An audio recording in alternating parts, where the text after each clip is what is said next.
Hello, friends. First, a trigger warning. In this episode, there are mentions of suicides that took place in the 18th century. There's not going to be anything graphic, visual related to them, but that is a topic that can trigger some viewers. There is also talk about unhealthy obsessions. Johann Wolfgang von Goethe was one of the most praised German authors of his time. Louisa May Alcott was a big Goethe fan. Louisa was a transcendentalist. The whole worldview of the transcendentalist could be described as nature-centric form of Christianity, and it was based on German philosophy and German Romanticism. Goethe was one of the most important literal inspirations for the transcendentalist because he captured the essence of their belief into poetic form. Louisa, according to her own words, grew up hearing stories of Goethe on her father's knee. Bronson Alcott's library included contemporary translation of Goethe's biography, and we can assume that it was one of the first books that Louisa read. One of Louisa's most famous literal characters, Laurie from Little Women, is partially based on Goethe and Goethe's literal heroes. Goethe was born into great wealth. His father was a doctor of jurisprudence and came from a prestigious family from Frankfurt. Goethe was homeschooled. He had tutors and he studied history, mathematics, music, languages, dancing and fencing. Goethe was fluent in French, a language he spoke as well as his native German. At the age of 16, Goethe began to study law in the University of Leipzig, but he mostly focused on deepening his love for literature and partying. After graduating as the licentiate of law in 1771, Goethe worked as a lawyer in Frankfurt for a while. Around the same time, he began to receive more fame as an author. Goethe published his first novel, The Sorrows of Young Werther, at the age of 24. And it became a massive bestseller. Goethe was one of the most prominent figures of the German Sturm und Drang movement. Sturm und Drang refers into deep emotional stress. The name of the movement originates from a play called Sturm und Drang, written by Friedrich Maximilian von Klinger. Two most prominent figures of the movement were Goethe and Friedrich Schiller, and the movement affected the German art world, music, literature and theatre. Louisa described her as a creature of moods. So finding an author who managed to capture Louisa's own emotional stress into words must have been both exciting and comforting. In Little Woman, Laurie, Jo and Friedrich can be described as Goethean characters. Laurie notably the most. We can trace Laurie's character arc in Little Woman to two Goethe's novels, Sorrows of Young Werther and Wilhelm Meister's Apprenticeship, and to Goethe himself. In Little Woman, Laurie is born into great wealth. He lives with his grandfather, and he has a home tutor, Mr. Brooke.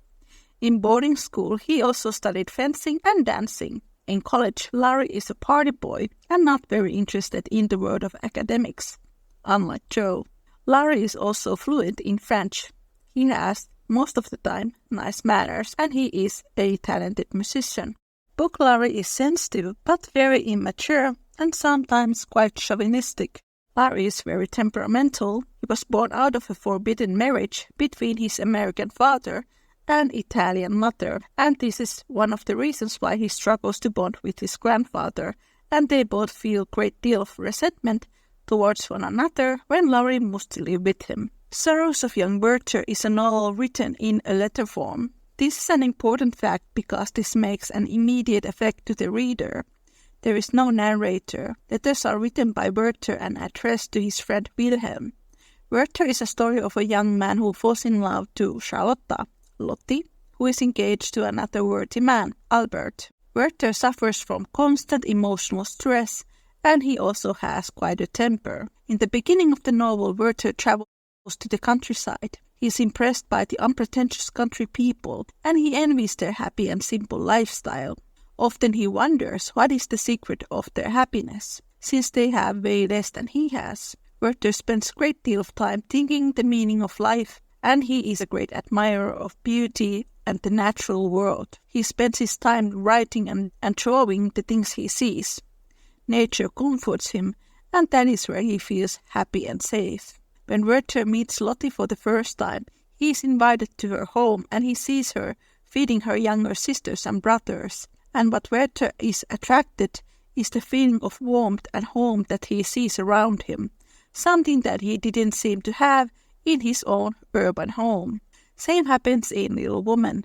When Laurie meets the March family for the first time, Joe sees, quote, hungry look in his eyes when he looks at her family. Friedrich is also in the source of young Werther. Quote, the other day I went to the fountain and found a young servant girl who had set her pitcher on the lowest step and looked around to see if one of her companions was approaching to place it on her head. I ran down and looked at her. Shall I help you, pretty lass? Said I. She blushed deeply. Oh, sir, she exclaimed. No ceremony, I replied. She adjusted her headgear, and I helped her. She thanked me and ascended the steps. In Little Woman, when Joe sees Frederick for the first time, he is helping a poor servant girl. Hello, friends. It is Niina from the Little Woman podcast. Just to let you all know that the Little Woman podcast episode transcripts are now available as books. You can find them as paperbacks and ebooks. They are wonderful reading for all the fans of Louisa May Alcott. You can find all the links from the description. And now, back to the show. Even before Werther falls in love to Lottie, he knew that their love was doomed because she was engaged. For Werther, being unhappily in love was something that he was pursuing from the beginning. For Werther, being unhappily in love, falling in love with Lottie was a self-destroying path from the start, because Werther knew that even love cannot save him from a life without meaning. Everything that Lottie represents to Werther, the warm atmosphere, the sense of home, or memories from his childhood and his first love, is secondary compared to his addiction for the emotional stress. Lottie cannot save him from the conditions that he must live or that he refuses to find a meaning for his life, and instead he makes Lottie the only reason for his living, and their relationship changes from friendship to emotional blackmailing. Werther's love for Lottie is the same love he feels when he is with children or the peasants, because they erect something inside him, harmony, which is not something he has been able to find from the high society. When Werther returns to Lottie and Albert, they are now a married couple. They treat Werther with friendliness, but his moods are uncontrollable. He knew that the marriage was about to happen, but it only fuels to his distress. The country idyll and the harmony that he was so in love with is utterly broken. Young women who he was friends with had lost their child, and her husband had returned and lost their inheritance. A young peasant boy, a friend of Werther, had sexually abused his mistress. Even nature does not comfort Werther. Seeing the hazel trees he had admired with Lottie make him furious. Lottie becomes angry at Werther, accusing him for choosing her from all the other women, when he knew that she was engaged to somebody else. She and Albert try to calm him down, and she tries to figure out how they could make him to be more sensible. This is a quote from Little Woman. I can't love anyone else. I can't forget you, Joe. Never. What shall I do with him? Sighed Joe, finding that emotions were more unmanageable than she expected. You haven't heard what I wanted to tell you. Sit down and listen, for indeed I want to do right and make you happy, she said, hoping to soothe him with a little reason, which proved that she knew nothing about love. When Werther has made his final decision, Lottie is very nervous when she goes to meet him. In Little Woman, when Joe decides that it is time to tell Laurie to stop, she is very nervous. Werther reads Lottie, Death of Ossian, which is a poem by James Macpherson, and all the passages handle death and grief, and they are very sentimental. Werther becomes very abusive. Everything passes away, but a whole eternity could not extinguish the living flame. She is mine. Yes, Charlotta, you're mine forever. Werther doesn't listen to anything that Lottie says, and then he shoots himself. This is what Laurie says. Don't tell me that, Joe. I can't bear it now. That you love that old man, that devilish professor you were always writing about. If you say you love him, I know I shall do something desperate. As you will, you'll meet some good-for-nothing, no-account idiot, and you'll fall in love with him and work and live and die for him. I know you will. It's your way. And I'll have to stand by and see it. When Laurie says that, There comes a time when Joe will find someone else, and that he rather dies than sees it. This is Joe's brilliant response, which I must say is never in Little Woman movies. Yes, I will live and die for him, if he ever comes and makes me love him, in spite of myself, and you must do the best you can. I've done my best, but you won't be reasonable, and it's selfish of you to keep teasing me for what I can't give. I shall always be fond of you, very fond indeed, as a friend, but I'll never marry you, and the sooner you believe it, the better for the both of us. In Little Woman, Jo actively tries to partner Laurie to each one of her sisters, because she earnestly wants Laurie to be her brother. First with Meg because she's in the age, and in part 2, first to Beth and later to Amy, even before Jo knew that Amy and Laurie were rekindling their friendship in Europe. For the modern viewer, Jo's desire to marry Laurie to any one of her sisters might come out as fear of commitment, but the real reason is actually what Louisa writes in the proposal chapter. Jo at that point did not know yet what love was, but she knew that she was not in love with Laurie, and that she wanted to be with someone who she could love truly and with her whole heart. Throughout the book series, Jo is shown as a maternal figure who saves young boys from being lost, and in Jo's eyes, without her family's care, Laurie will be lost. Both Werther and Little Woman flip the pattern of the traditional romance novel because the female protagonist wants someone better, a partner who is more suitable for them than the overly emotional guy who is pursuing them and whose advances make them feel uncomfortable. Werther was a massively popular book among the German youth when it appeared. Young men even dressed like Werther, wearing a yellow vest and a blue jacket, and it inspired thousands of young men and women to commit suicide. And many were angry at Lottie for rejecting Werther. Does this sound familiar to Little Woman fans? Werther's way to self-destruction is pervasive and all-compassing. His desire to live fulfilling, meaningful, inspirational life is replaced with the belief that it cannot be possible. Werther's inner conflicts have been often explained with his status, that his unhappiness is caused by the fact that he cannot live a simpler life because he was born as an aristocrat. More contemporary interpretation is that Werther sees no meaning in his life.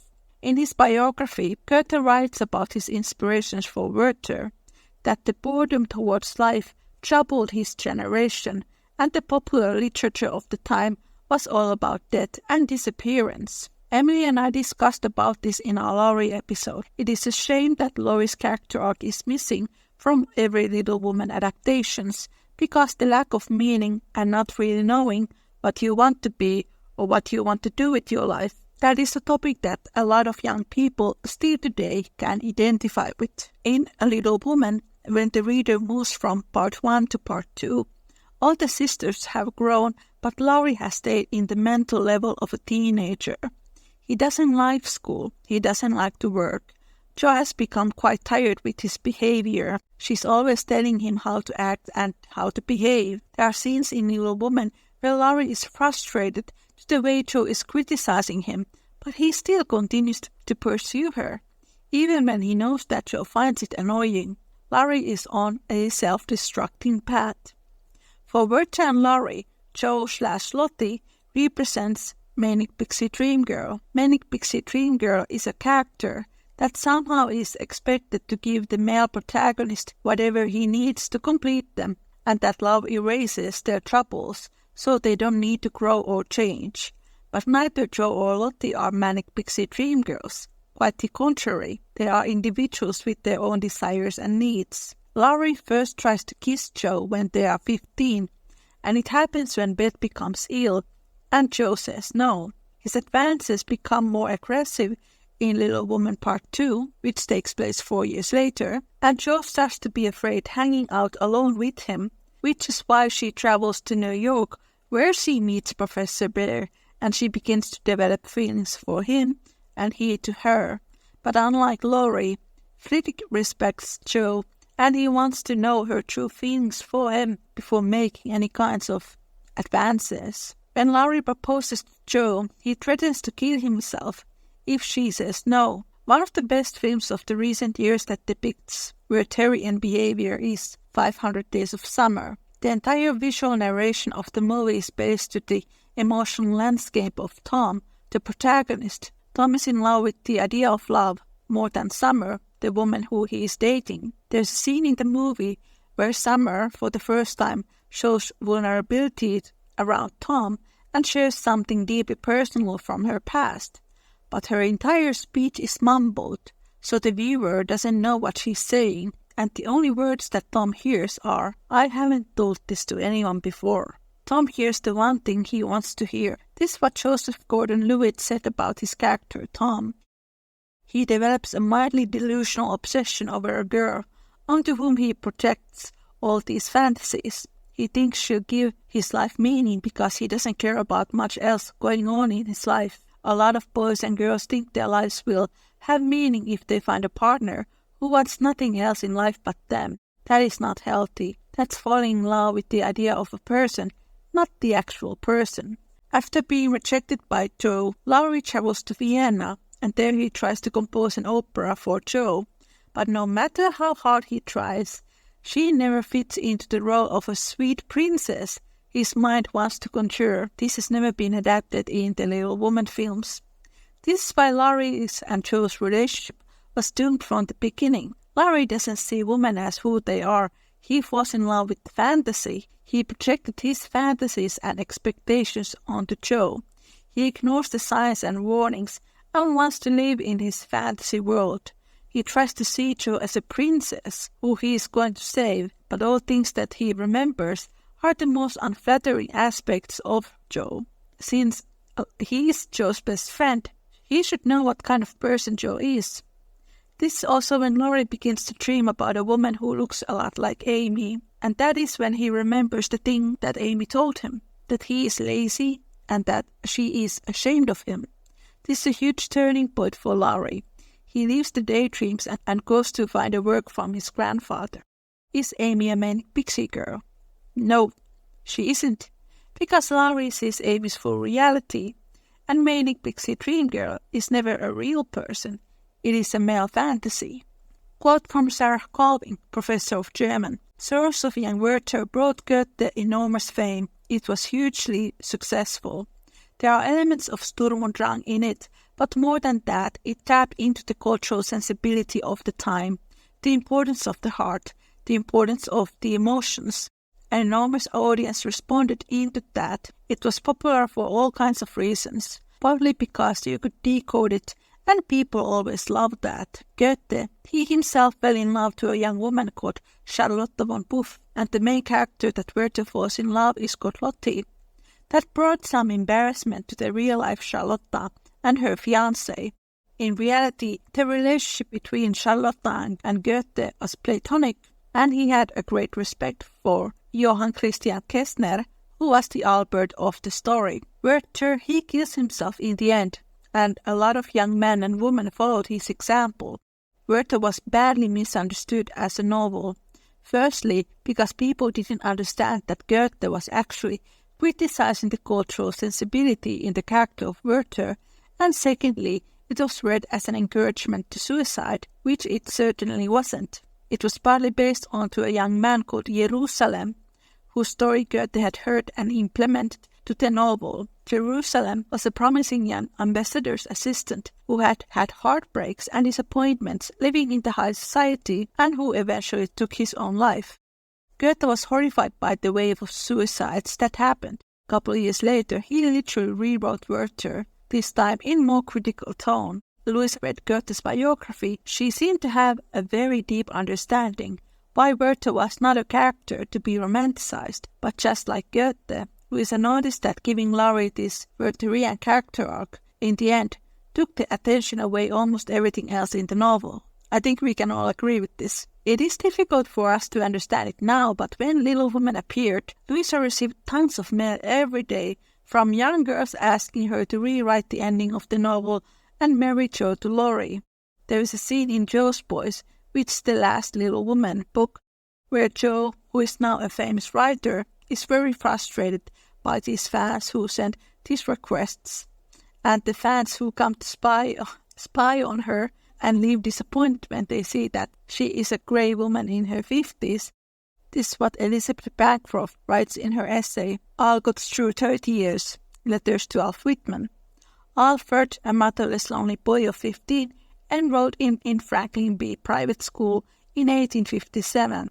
The shy youth became a great favorite of the Alcott girls. 13 years later, after Louisa's death, Alfred published portions of 12 of her letters to him in the Ladies' Home Journal, permitting the magazine to announce that Laurie, the beloved quote-unquote hero of Little Women, had edited them.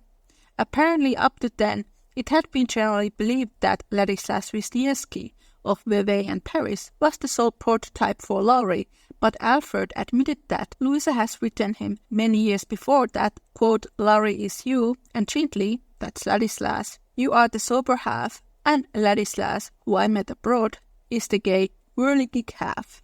I'm not a native English speaker, so I had to check what whirligig means. Whirligig is a toy that spins around, for example, a top or windmill. I think I also need to add that the word gay in the 19th century context wasn't about sexual orientation. It meant a person who took care of their looks and looked dashing and dandy.